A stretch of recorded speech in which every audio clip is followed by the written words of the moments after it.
Hello, and welcome to The Connection. This podcast is about understanding and building the connection we have with others and with ourselves.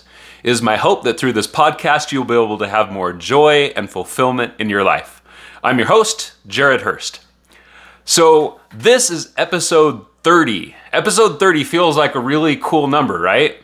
I mean, it seems like a lot to me. So I'm excited that we got to this point. And I think the topic for today's podcast is really fitting because the topic for today is helping others to feel loved.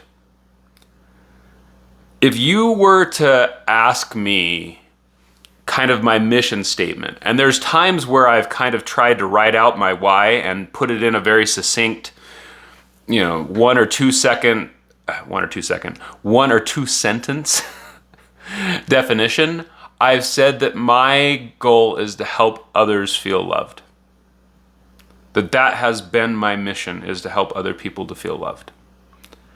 And so today is both really exciting and really sad and frustrating and a lot of different things, because normally when I'm talking on the podcast, I'm talking about something that I've read or learned and then implemented and kind of figured it out. And it came to my attention recently that I'm not always great at helping to put what is in here in my heart and sharing that with other people in a way that registers with them. I'm not always great at helping people to feel the love that I have inside for them and the compassion that I have for them in a way that's meaningful to them. Sometimes I am. Sometimes I'm really good at it. I think most people that meet me, if you were to ask them to describe me, they would tell you that I was loving and that I was kind. But with that said, I was having a conversation with somebody, and I was thinking about if people were to have interacted with me and somebody were to ask them and say, "What did you think of Jared?" I would want them to say that I have never felt more loved than when I've interacted with Jared. That would be the greatest compliment that I could receive, would be that people were to feel loved when they're around me. And I've realized that that has not always been the case, that I'm not reaching that level. So I was at the gym today and I was thinking a lot about that. And I thought to myself, what could I do in order to help people feel that level of love from me? What would have to happen in order for people to feel that Jared has made me feel more loved than anybody else I've ever interacted with?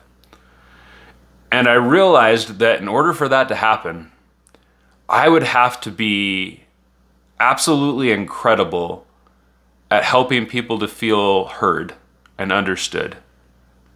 I would need to have just a massive level of curiosity. And the funny thing is that I am a curious person. Like, I am somebody that is always trying to understand things from the time I was a little kid till today. I always want to understand things, and I'm always thinking and trying to wrap my head around stuff. But when I look at my life and the way that I've interacted with people, I don't come at it first from a place of curiosity. I don't come at it first from a place of understanding. You may have heard the idea that you should first seek to understand before you respond, and I've heard that many, many times, or something similar to it on many occasions, and I don't know that until today it really sunk in. And I was thinking about my life, and I was realizing that when people are telling me about their life and they're sharing their emotions and different things like that, I'm often seeking to hear them, to understand what they're saying on an intellectual level, so that I can then sympathize with what they're experiencing, and then either share something that I've experienced that is similar so they can see that I understand what they're experiencing, and to help them know that they're not alone. Like my heart's been in the right place. My heart has been wanting people to feel that I listen to them, that I feel emotion for what they're experiencing, and that I can relate to it. But I had this realization that I will never help somebody to feel as loved listening, repeating, sympathizing, offering advice, and sharing experiences. That those things are never going to help people feel as loved as if I listen to what they have to say and show that I'm interested and curious in what's going on. I think a lot of the times, because I am so analytical, it can be really frustrating for me. Because sometimes I feel like an alien on another planet, and I feel like I just don't relate to people and think the same way that other people do. And in some ways that's really beautiful and awesome, because I feel like I have gifts that I can share people. I can share with people. And that's awesome that I have this ability to look at things in new ways and retain information and make correlations and all this great thing. But it doesn't allow me to connect with people in the way that I want to connect with people. And so I'm looking at my life and I'm realizing that if I really want people to feel the love that I feel inside, then I need to change some of my behaviors. I need to change the way that I approach things. And one of those things that I need to change is curiosity needs to be my first response. Being interested in what they have to say isn't just listening to them, it's also seeking to understand them. And I think where I get in trouble is a lot of the times I listen and then I make assumption without realizing it. That I say, oh yeah, I've had that happen. This is what they must be feeling. Because this is how I've felt in that exact same situation or in a similar situation. And be like, yeah, you must be feeling X, Y, Z. Instead of saying, what are you feeling? What was that like for you? Oh yeah? Why did they do that? What did you think? I get in trouble because I assume that I know what people are experiencing. And the reality is if I take 100 people and I put all 100 people through the exact same experience, they are all going to have different emotions and different perceptions and come away from that experience with something different from each other. So while there may be times that people feel the same thing that I would have felt in their situation, there's a lot of times where that's not going to be the case. And I'm getting in trouble because I am getting lucky some of the time. Sometimes people are like, wow, he totally got me. And other times was he even listening? Does he even care? And that's really sad for me. I don't know how many times I've been talking with somebody that I love or a friend or something like that, and I've said to them, I wish I could take what's in my heart and allow you to feel it. I've had times with people where I have been crying with emotion for feeling bad for them or sad for them or hurt for them or whatever that might be. And that person has told me that they don't feel like I care. I'm crying for them and they feel that I don't care. So it shows that just telling somebody or even showing somebody that you are feeling emotion, that you are feeling for them, doesn't necessarily help somebody to feel heard and understood and cared for. And so I started reading this book. I put out a post on social media. I asked people, I said, can you give me books on empathy and validation and all these things? And so somebody gave me this book recommendation, and I apologize, I don't remember the name of the book. I will post it later. I think it's I Hear You. But I'll post it in my podcast notes. And so I've been listening to this book. It's a very short book, and it's been talking about how for people to feel validated, they need to feel like their emotions are both okay and that you understand what they're feeling. That you understand the feelings that they've had and that you feel that their feelings are legitimate. And so I've looked at that, and it's been really interesting realizing that I'm not really great at empathy. I'm really good at sympathy. I was reading this book, and in this book he quoted, I think it was a speech by Brene Brown, where she said that the difference between empathy and sympathy is you see somebody in a hole and you say, oh my gosh, I feel awful that you're down in that hole. I'm so sorry that you're experiencing this. And empathy is crawling down into the hole with them and experiencing it with them. And I recognize that a while ago that empathy was this deeper experiencing what they're experiencing. But I don't know that I've gotten good at doing it the right way. I'm very much thinking, oh my goodness, what are they experiencing? And then I make assumptions about what they're experiencing based on what I would feel. And then I feel that emotion. And then I express how my condolences that they're feeling that way. And I think it's something deeper. And I don't think every experience needs this really deep level. I was thinking about this. I was taking a shower and I was thinking about this process. And I was thinking about having an interaction with a loved one, and they get home, and I was like, how was work? I'd be like, oh my gosh, I took soup to work and I forgot my spoon. And I don't think in that situation I'd be like, oh my gosh, you forgot your spoon? How did that make you feel?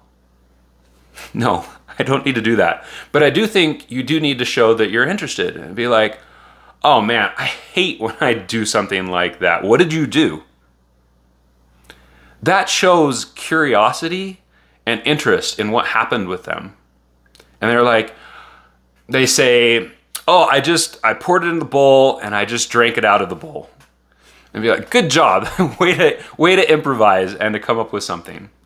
So I not only was curious about what they experienced and what happened, because obviously they brought it up for a reason, but I also shared in the emotion of the excitement of them coming up with a solution. Great job. Way to find a solution to that.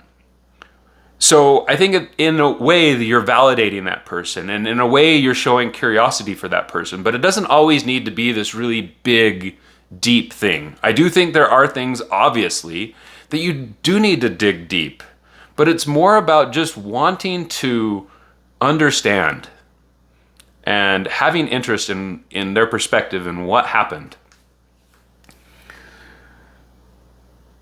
I was thinking about the greatest compliments that I've ever received. The times where I have that have stood out in my mind, where I said, I loved that this person said this. And one of the greatest compliments somebody ever paid to me was they said to me, you are the best listener I've ever met. I've probably only received that compliment once in my lifetime. And what's interesting is I took that experience, and then when I've had experiences where people don't feel heard by me, I say, well, other people have found me to be a good listener. There's a great way of handling it. And what I think is, well, what's sad is I didn't realize until today why. I started thinking to myself, why did I get that compliment? And in my mind, it had always been because, well, I was I would repeat back to people, "Oh, you had this happen at work today? I'm so sorry that that happened. That sucks. I feel really awful." So I expressed heartfelt condolences about what they experienced. I repeated back what they said, and then if they wanted it, I offered advice, and if they didn't, I just listened. And I thought that was good listening. I thought that was good empathy. And I think it is to some extent. I think some of those skills are important. But what I realized that the event, the inciting incident that really caused this person to view me as a good listener was they had this time where they were feeling incredibly emotional. And so I drove an hour to be with them, and I got there and I said, "Is it all right if I hold you?" And they said, "Yes." And I just held them for like an hour while they cried. I didn't say anything. And then when they finally got done crying, they expressed to me some fears they had about emotions. And I didn't tell them that they shouldn't feel those emotions or that they should just feel those emotions. I said, "It's understandable that you would be scared to feel that way. And I want you to know that it's okay for you to feel that way. And in fact, I believe and I feel that when you show those emotions, you are incredibly strong. And you are, and their fear was that they would be viewed as weak by showing those emotions." So I validated that it was okay that they were scared of feeling those emotions. I validated that it was okay to show their emotions. And I validated that the fears that they had, I didn't tell them that that fear was incorrect, but I told them that when they showed that emotion and they expressed that emotion, that it was going to actually give them the thing that they wanted. And as I look back on it, I realize how obvious it is why they thought I was a good listener. And it's really sad that it's taken me 2 years to finally recognize that that is something that I haven't been doing.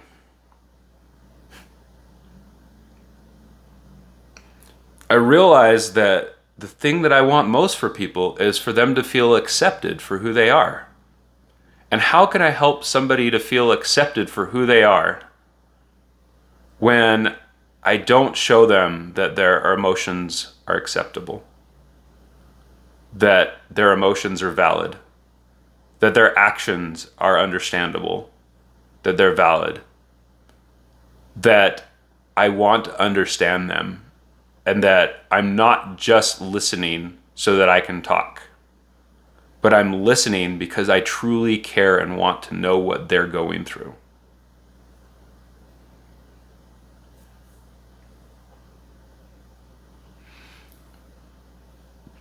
It makes me really sad that there are people out there that I love that I have not helped them feel that way. That the desires of my heart that there's been a disconnect between what I want inside and what I am giving to other people. But like I've said time and time again, awareness is the first step. And I have been incredibly blessed that I have recognized this is something I need to work on. I feel like I have literally been bludgeoned over the head with this over the last 2 weeks, where I have had myself told time and time again that I'm not coming through. And it's not just one person. It's been multiple things that have happened where I'm recognizing that I just am not making it happen. And now that I'm aware and I'm doing everything I can to change it, luckily the universe has brought people into my life that I truly believe are equipped to help me with this and to help me and help me become the man that I want to be. And so a lot of the times I do these podcasts, and some level they're for me, but they're also for you, because I am hoping that there's somebody else out there that's listening that hears this and says, that's why I'm not getting through to this person. That's why they don't feel the love or the kindness or the compassion that I have for them, is because I've been going about it the wrong way. There's things that I can be doing, and now that I know what they are, I'm going to go do them.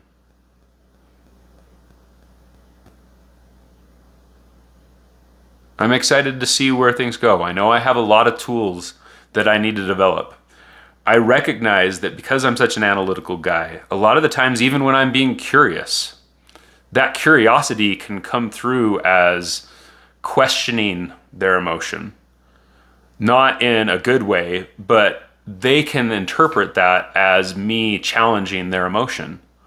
And so I know I need to get better at being able to show that curiosity in a way that helps people feel like they are being understood and being cared for and being loved for. Unfortunately, it doesn't matter what our intention is if our execution never hits the mark. Right?